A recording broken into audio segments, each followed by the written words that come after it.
नमस्कार, आप देख रहे हैं भारत एक्सप्रेस और मैं हूं आपके साथ स्फूर्ति सिंह। हमारे पड़ोसी देश बांग्लादेश में बवाल चल ही रहा था। इसी बीच वहां की बड़ी नेता खालिदा जिया की मौत हो जाती है। बांग्लादेश में 12 फरवरी को आम चुनाव होने हैं। ऐसे समय में खालिदा की मौत को लेकर इस समय बड़ी खबर सामने आ रही है कि उनकी मौत किस कारण से हुई है। बांग्लादेश में 12 फरवरी को आम चुनाव होने को है। शेख हसीना की सरकार के पतन के बाद पहली बार बांग्लादेश में चुनाव हो रहे हैं और चुनाव से पहले बीएनपी सत्ता के प्रमुख दावेदार के रूप में उभरी है। हालांकि शेख हसीना की पार्टी आवामी लीग पर बैन है और आवामी लीग चुनाव में हिस्सा नहीं ले रही है, लेकिन बांग्लादेश की सियासत अभी भी शेख हसीना के इर्द गिर्द घूम रही है। चुनाव से पहले बीएनपी के कार्यकारी अध्यक्ष तारिक रहमान की 17 सालों के बाद बांग्लादेश में वापसी हुई है और पूर्व प्रधानमंत्री खालिदा जिया की मौत हुई है। लंबे समय से बीमार खालिदा जिया की मौत को लेकर अब सवाल उठने लगे हैं। आरोप लगाया गया है कि शेख हसीना की सरकार के समय खालिदा जिया को स्लो पॉइजन दिया गया है। खालिदा जिया के इलाज को लेकर मेडिकल बोर्ड के प्रमुख प्रोफेसर डॉक्टर FM सिद्दीकी ने ऐसा आरोप लगाया, जिससे खलबली मच गई।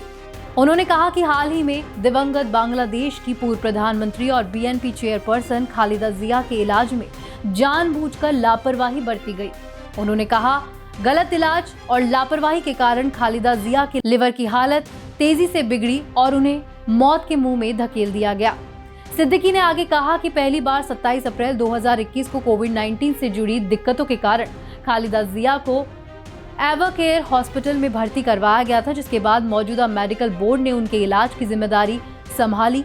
उस समय से लेकर 30 दिसंबर को उनकी मौत तक प्रोफेसर FM सिद्दीकी सीधे तौर पर उनकी मेडिकल देखभाल में शामिल रहे। अपना अनुभव शेयर करते हुए उन्होंने कहा कि उनके भर्ती होने के तुरंत बाद हमारी देखरेख में हमने जरूरी जांच की और हमें बहुत हैरानी और चिंता हुई कि मैडम लिवर सिरोसिस से पीड़ित थी।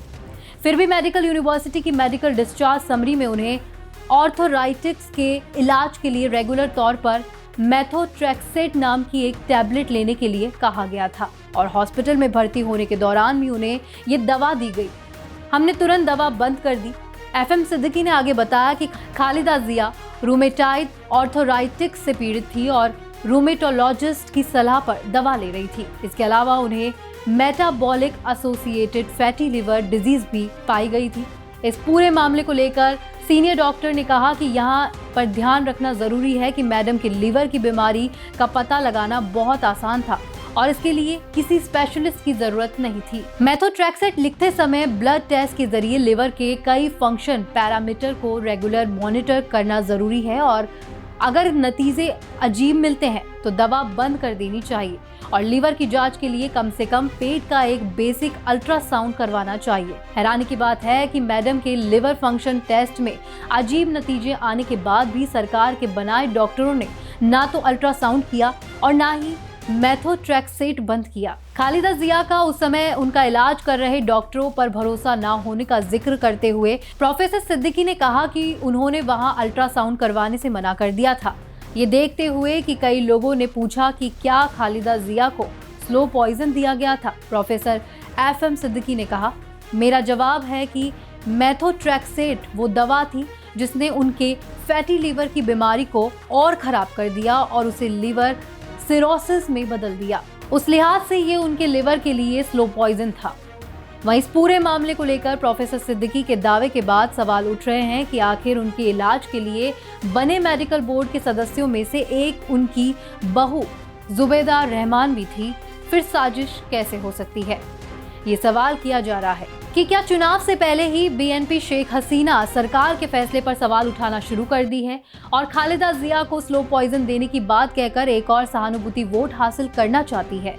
दूसरी ओर पूर्व की शेख हसीना सरकार को कटघरे में खड़ा करने का पूरा प्लान बना लिया है। शेख हसीना और बीएनपी के रिश्ते कभी भी अच्छे नहीं रहे हैं। शेख हसीना सरकार में तारिक रहमान को देश से निर्वासित होना पड़ा था और अब जब शेख हसीना भारत में निर्वासन का जीवन जी रही है तो तारिक रहमान सत्ता की दौड़ में सबसे आगे है।